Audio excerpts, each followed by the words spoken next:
안녕하십니까.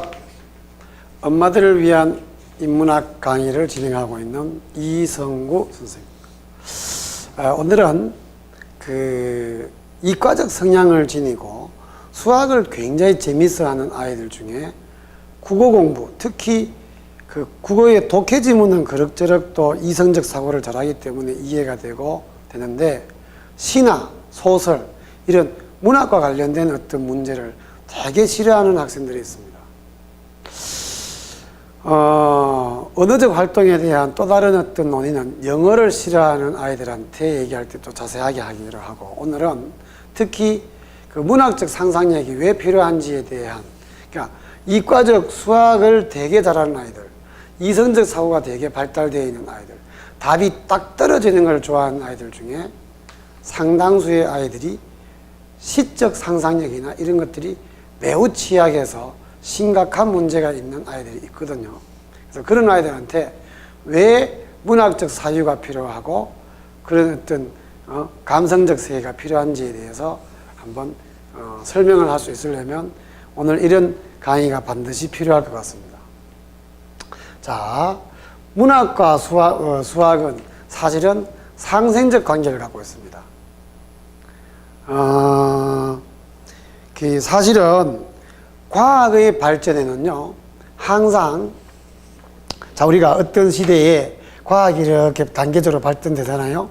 근데 대부분 위대한 과학의 발전에 한계에 도달했을 때는 항상 거기에는 이 인간의 감성적 세계가 대단히 강하게 작용합니다. 무슨 얘기냐면, 예를 들어 볼게요. 플레밍이 곰팡이를 갖고 실험을 하는데 어느 부분에서 곰팡이가 발견되지 않는 부분이 도착합니다. 그래서 그가 가지고 있는 그동안의 이성적 어떤 사고의 한계가 나타난 거잖아요. 거기에서 상상력을 동원하고 이 없다는 것 그 자체가 무언가 있는 게 아닌가라는 역발산을 통해서 결국은 실험을 더한 결과 페니실린이라는 아주 위대한 의약품을 개발하게 되는 겁니다. 오존층에 대한 발견도 마찬가지예요. 이런 거 말고도 뉴턴의 만류인력 법칙을 사과가 떨어지는 모습을 보고 영감을 얻었다는 게 많이 얘기가 되고 있잖아요. 그래서 과학적 사고의 어떤 한계에 도달하는 지점에서는 항상 문학적 상상력이 자극이 되어서 새로운 어떤 어마어마한 과학의 발전을 이루게 되는 겁니다. 그래서 저는 개인적으로 이성과 감성은 이게 항상 공존하는 거거든요.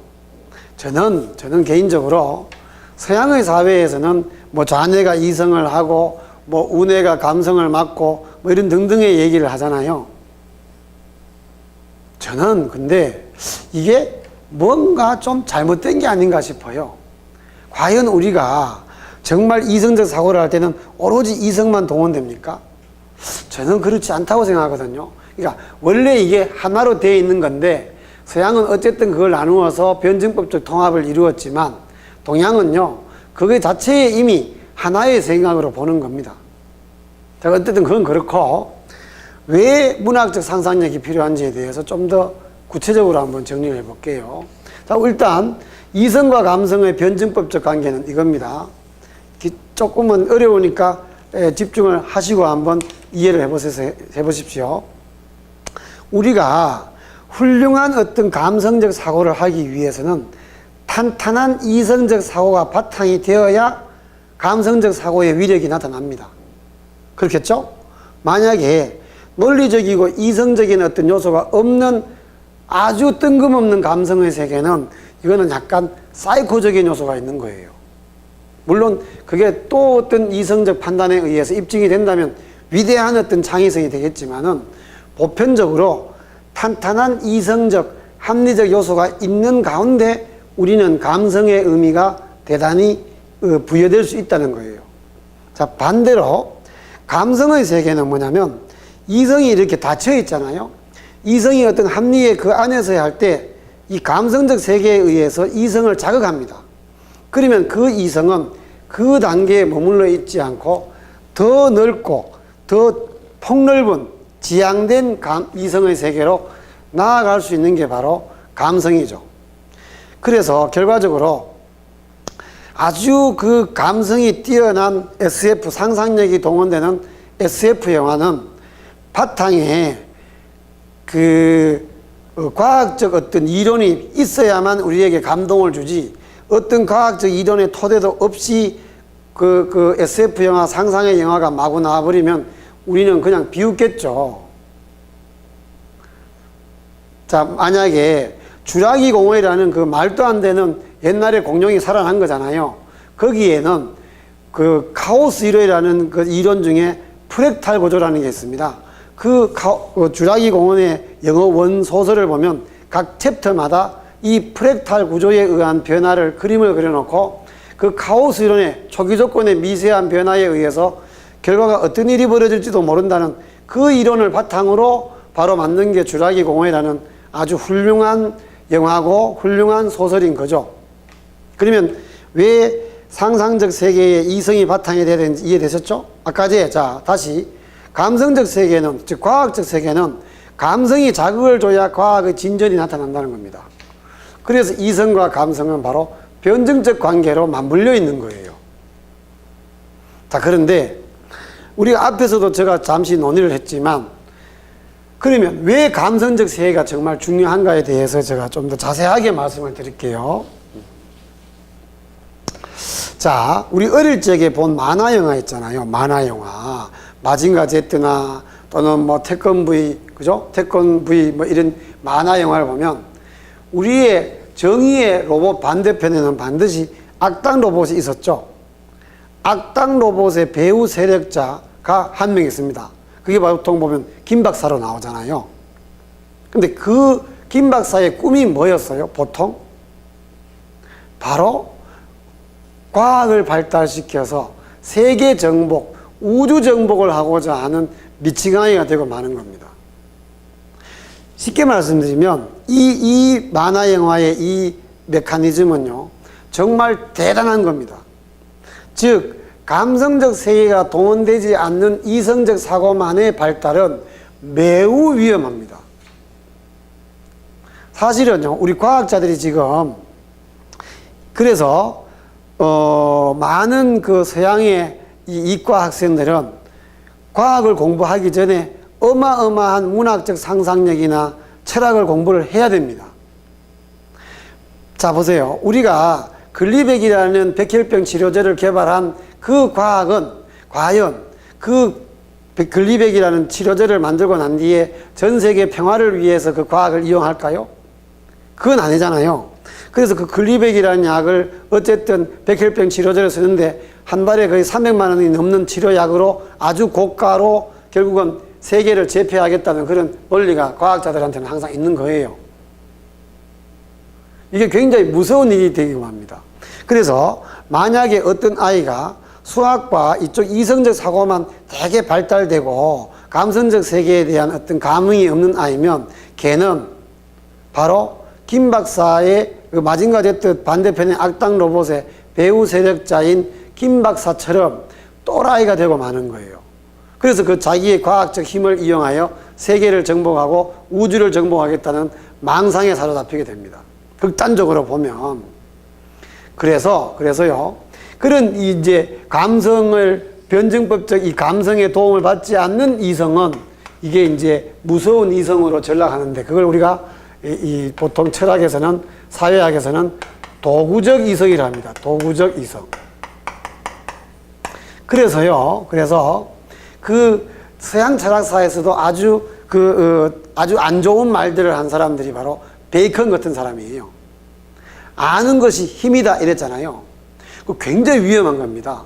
쉽게 말하면 우리가 왜 보통 학교 선생님들 중에 왜 급훈 중에 배워서 남 주냐, 배워서 남 줘야 된다는 감성적인 사고가 없는 그런 이성을 통해서 수학적 사고만 하고 이성의 지식을 통해서 다른 사람을 억압하고 규제하겠다는 그런 것을 우리가 도구적 이성이라고 하거든요. 이 도구적 이성이라는 말은 정말 우리가 현대 이 철학에서 매우 자주 반복되는 얘기고 거론이 많이 되는 얘기예요. 이성이 도구화되면 아주 무서운 일이 벌어진다는 것을 누구를 통해서 알 수 있냐면 바로 히틀러입니다. 자, 보세요. 이성과 감성이 있잖아요. 그러면 어느 것이 바로 우열이 아주 심각할 정도로 가능합니까? 여기는 우열이 있죠, 우열. 우리가 IQ는 분명히 우열이 있죠. 근데 이성적 쿼션트, 인텔렉추얼 쿼션트는 반드시 우열이 있고, 그래서 수학을 잘하는 애와 수학을 못하는 애의 우열이 가려지죠. 근데 감성적 세계는 우열이 별로 없습니다. 만약 우리가, 저도 사실 잘 우는 남자인데, 조금만 슬픈 영화를 보면, 저는 사실은 제가 갖고 있는 여러 가지 능력 중에 신이 저한테 주신 상당히 좋은 능력 중에 하나가 매우 감성적입니다, 제가. 그래서 이따금 겨울철에 산에 올라가서 파란 하늘을 보고 혼자 울 때가 있었어요. 그러니까 신은 저에게 푸른 하늘을 보고 울 수 있는 감성의 능력을 준 거예요. 제가 우리 애들이 딸이 둘인데 이 슬픈 영화를 보면 제가 제일 먼저 울거든요. 근데 그걸 갖고 놀리는데, 사실은 이건 말이 안 되죠. 우리 사회에서는 나는 네보다 눈물을 더 잘 흘릴 수 있어 라고 말할 때, 그래 너는 참 탁월한 능력을 지니고 있구나 라고 생각하는 사람은 거의 없죠. 그래서 감성의 세계는 이게 우열이 존재하지 않습니다. 근데요, 우리가 세상을 살면서 실제적인 삶을 살 때는 어느 게 더 좋을까요? 어느 게 더 중요할 수도 있을까요? 아주 이성적이고 똑똑한 친구인데 이성만 중요시하고, 그래서 자기보다 이성적 사고를 낮게 하는 사람을 아주 무시해서 공감 능력이 전혀 없는 사람이 더 긍정적일까요? 아니면 이성적 사고는 좀 떨어지더라도 감성적 사고를 풍부하게 가져서 다른 사람이 슬퍼하는 일을 당하면 그걸 같이, 눈물을 같이 함께 흘려줄 수 있는 그런 공감 지각력이 탁월한 사람이 있다면 그 사람이 더 바람직한 사람이 될 수도 있는 것 아닙니까? 그래서 이성적 사고, 자 보세요. 독일이라는 나라는 이성에 미친 나라입니다. 칸트, 피에테, 셸링 모두가 다, 칸트에 대해서 나중에 우리가 자세한 또 얘기를 한번 해볼 수도 있겠지만은, 칸트는 이성에 환장한 사람이에요. 어느 정도였냐면, 왜 그 산책을 할 때 동네 주민들이 그 칸트의 그 산책이 만약에 그 강남구 논현동을 칸트가 지난다, 어느 커피숍을 지난다 그러면 그 사람이 지나는 그 시간에 시계를 4시 반으로 맞추는 그 정도로 정확성이 있었던 거예요. 그리고 내일 지구가 멸망한다 하더라도 오늘 사형수를 다 처벌한 뒤에, 죽인 뒤에 내일 지구를 멸망을 맞이해야 된다. 그러나 그대의 의지의 준칙이 동시에 보편적 입법의 원리가 될 수 있도록 노력하라.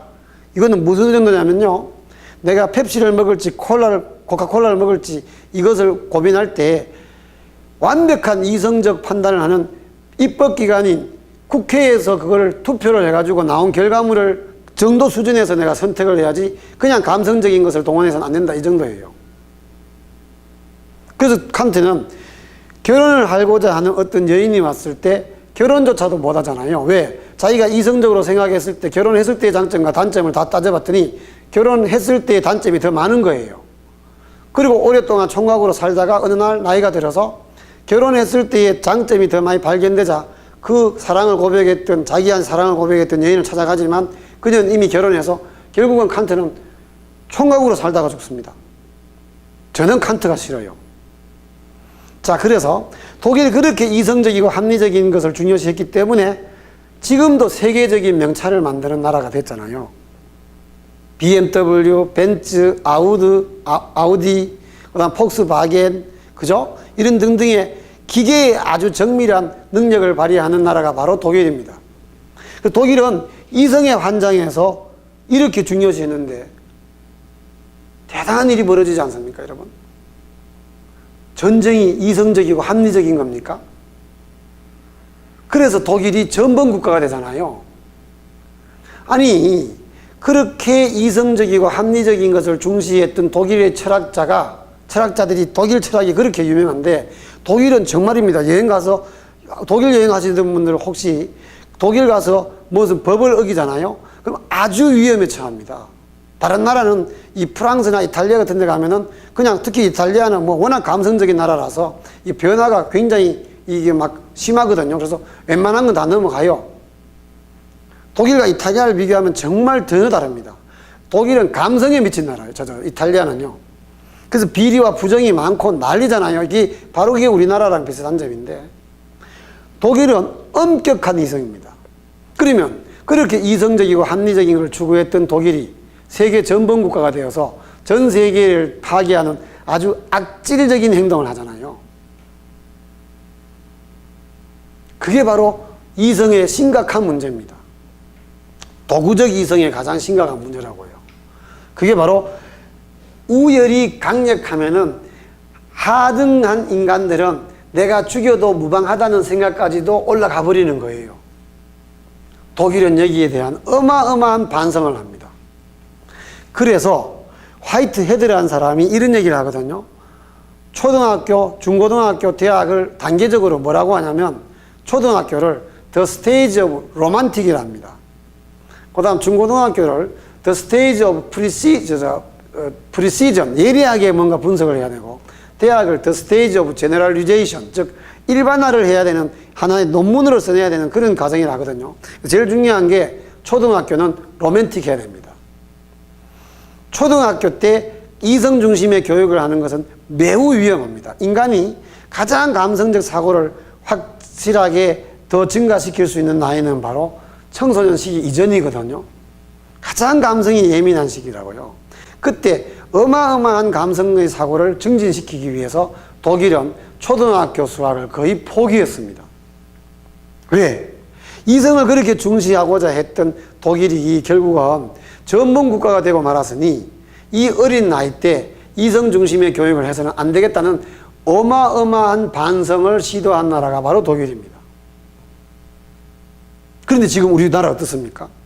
지금 초등학생들이 거의 고등수학까지 하는 이런 말도 안 되는, 그래서 중학교 우리나라에서 어느 정도 성적이 별로 안 좋은 학생도 외국에만 나가면 다 수학적 천재가 되고 마는 것을 되게 자랑스럽게 생각하는데요. 이거는 정말 후진적인 교육의 한 모습입니다. 그래서 수학만 좋아하는 아이들한테 얼마나 감성적 세계가 중요한지를 깨우쳐 줘야 됩니다. 그래서 수학을 되게 좋아하고 수학적 사고에 마구 젖어 있는 아이가 나중에 성장하면요, 이거는 우리 왜 구분나무 선산 지킨단 말 있죠? 똑똑한 놈이 부모를 모시는 게 아니라 아주 그냥 똑똑하지 못한 이성적 판단을 잘못하는 아이가 되려 부모를 모신다는 얘기예요. 그러면 수학만 잘하고 감성적인 세계를 발달시키지 않으면 그 자식이 나중에 커서 자기보다 열등한 상황에 처해 있는 부모를 개무시하면서 되려 정신적 학대까지 가할 수 있는 그런 아이로 성장하고 마는 게 바로 수학 도구적 이성의 문제점이라는 겁니다. 아주 무서운 얘기예요. 그래서 수학을 싫어하는 아이들에게 이러한 수학적 사고의 문학적 상상력이 얼마나 중요한지에 대해서 제대로 이해시키면 그 아이도 아마 알아듣고 문학에 대한 시를 읽고 눈물을 흘리고, 그죠? 다른 사람을 이해하는 그런 감성의 세계를 키울 수 있는 능력을 키우겠지요. 그래서 오늘 강의한 중에 이러한 내용들을 잘 이해를 하시고 수학적 사고만 즐기거나 이성적인 합리적인 사고만을 좋아하는 학생들한테 문학적 상상력, 감성적 세계, 예술의 세계가 얼마나 우리들한테 중요한 건지를 잘 깨우쳐 주시길 바랍니다. 자, 그러면 오늘 강의는 여기서 맺도록 하고 다음 시간에 더욱 유익한 내용으로 여러분들을 찾아뵙겠습니다. 감사합니다.